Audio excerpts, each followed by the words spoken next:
The CIA has drastically increased its bombing campaign in the mountains of Pakistan in recent weeks. According to the New York Times, the CIA has launched at least 20 attacks with armed drone aircraft so far in September, the most ever during a single month. According to one Pakistani intelligence official, the recent drone attacks have not killed any senior Taliban or al-Qaeda leaders. Many senior operatives have already fled the region to escape the CIA drone program.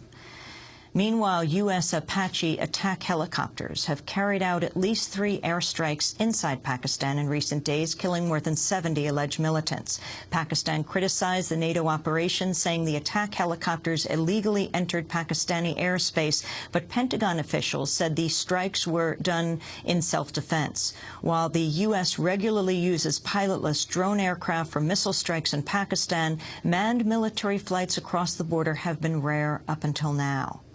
A U.S. soldier charged with murdering civilians and other crimes in Afghanistan made his first court appearance Monday. Army Specialist Jeremy Morlock is the first of 12 U.S. soldiers accused of forming a secret kill team in Afghanistan that allegedly blew up and shot Afghan civilians at random and collected their fingers as trophies. Earlier this year, Morlock was interviewed by Army investigators and acknowledged his role in the deaths of the 3 Afghans. Video of part of Morlock's confession to Army investigators has been leaked to the media. In the video, Morlock admits Staff Sergeant Calvin Gibbs ordered him to kill an innocent, unarmed Afghan civilian. And then he kind of placed me one field off over here to have a clean line of sight for this guy. And, he pulled out one of his grenades, American grenade, popped it, throws the grenade, and then, tells me what field are, whacks this guy. Kill this guy. Did you see him present any weapons, or was he aggressive at you at all? Did he? No, not at all. Nothing. Okay. He wasn't a threat. On Monday, Army Specialist Jeremy Morlock's attorney defended his client. First of all, he did not cause the death of any of those individuals. And he was present, as was everyone else in that platoon at the time of all those shootings. But many of the individuals went along for the ride. They didn't really have a choice. If your sergeant says, let's go to this village, we're going to sweep through the village, and he throws a grenade at someone, and he threatens you that if you're not on his team and you're a possible snitch and you're going to get beaten or killed by him, then you're going to role play along with it. Morlock's attorney, Michael Waddington. Meanwhile, the Army is attempting to prevent the release of dozens of photographs that reportedly show Jeremy Morlock and other soldiers posing with the murdered Afghan civilians. A top Army official recently ordered that any images of dead or wounded Afghans may not be made public during Morlock's hearing. Israeli commandos have boarded and seized a Gaza-bound aid ship carrying the 9 Jewish activists. The ship was apprehended by the Israeli Navy just miles off the coast of Gaza. Navy commandos boarded the vessel and led the passengers off the boat. The activists said they were attempting to take to Gaza a symbolic load of medicine, a water purifying kit, and other humanitarian aid. Meanwhile, the UN Human Rights Council was told on Monday that Israeli troops broke international law by storming a Turkish aid flotilla bound for Gaza in May. Carl Hudson Phillips is the chair of the International Independent Fact-Finding Mission. The mission considers that the conduct of the Israeli military and other personnel towards the flotilla passengers were disproportionate and excessive, and that they represented levels of totally unnecessary violence. This resulted in the deaths of 9 passengers and severe injuries to many. The mission finds that serious violations of both humanitarian and human rights law occurred during and after this incident. Newly released census data shows the income gap between the richest and poorest Americans grew last year to its widest amount on record. The top-earning 20% of Americans received more than 49% of all income generated in the country in 2009. The income gap has nearly doubled since 1968. The U.S. has the greatest income disparity among Western industrialized nations. Despite the growing income gap, Senate Democrats last week put off a vote on whether to repeal President Bush's tax cuts for the wealthy until after the midterm election. A recent Associated Press poll found 54% of Americans support raising taxes on the highest U.S. earners. In technology news, the Obama administration's pushing Congress to make it easier for federal authorities to wiretap online communications, including emails, Facebook postings, and Internet phone calls. The New York Times reports officials want Congress to require all services that enable online communications to be technically capable of complying if served with a wiretap order in order to give the federal government the ability to intercept and unscramble any encrypted message sent over the Internet. Hundreds of protesters gathered in Minneapolis, Chicago, and other cities Monday to condemn the FBI for raiding 8 homes and offices of anti-war activists last week.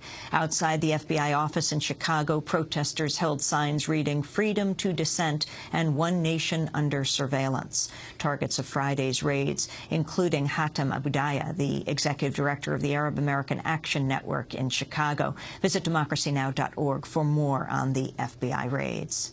In other FBI news, the Justice Department Inspector General Glenn Fine has revealed that a significant number of FBI agents cheated or acted improperly when taking an exam in 2008 about domestic investigations.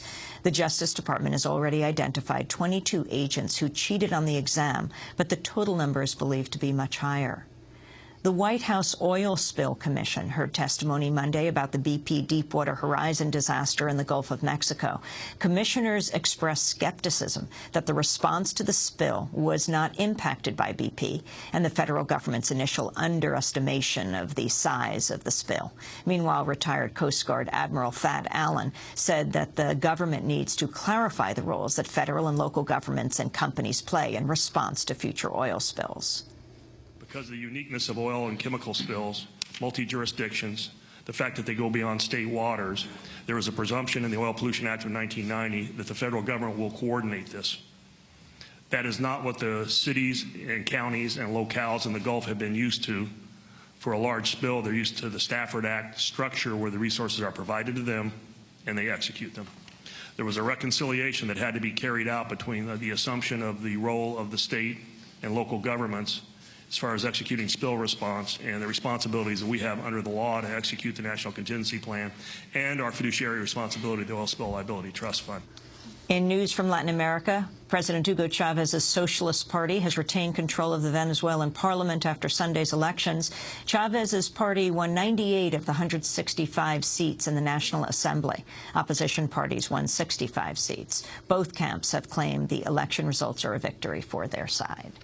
A prominent opposition lawmaker in Colombia has been kicked out of the Senate and barred from public service for 18 years. Colombia's Inspector General has ousted Senator Piedad Córdoba from office for allegedly aiding members of the FARC, the Revolutionary Armed Forces of Colombia. Córdoba has been a leading critic of former Colombian President Álvaro Uribe and the U.S.-backed drug war in Colombia. Despite the allegations, she's never been charged with a crime. You can go to our website at democracynow.org to see our interview with her. 9 retired U.S. military officers have written a letter to lawmakers calling for the U.S. travel ban to Cuba to be lifted. The officers include Lawrence Wilkerson, former Chief of Staff to Secretary of State Colin Powell. A federal judge has declared a mistrial in the case of 2 former Blackwater contractors accused of murdering 2 unarmed Afghan civilians and wounding a 3rd man in Kabul last year. If convicted, Justin Cannon and Christopher Drottleff face life in prison for the shootings. Wire.com is reporting at least half a dozen staffers at the whistleblowing website WikiLeaks have recently resigned in a dispute with the organization's founder, Julian Assange. The website made international headlines in July when it released a huge trove of secret U.S. military documents about the war in Afghanistan. WikiLeaks is reportedly planning to release its next batch of secret documents on October 18th. This time, the documents will focus on the Iraq War. Over 100 people were arrested outside the White House Monday in a protest calling for the abolition of mountaintop removal, coal mining. We'll have more on the protest later in the broadcast. And in Arizona, a protester was tackled by a member of Senator John McCain's security team after she attempted to approach the senator following a debate on Sunday night. The woman was wearing a T-shirt that read, "Do I look undocumented?"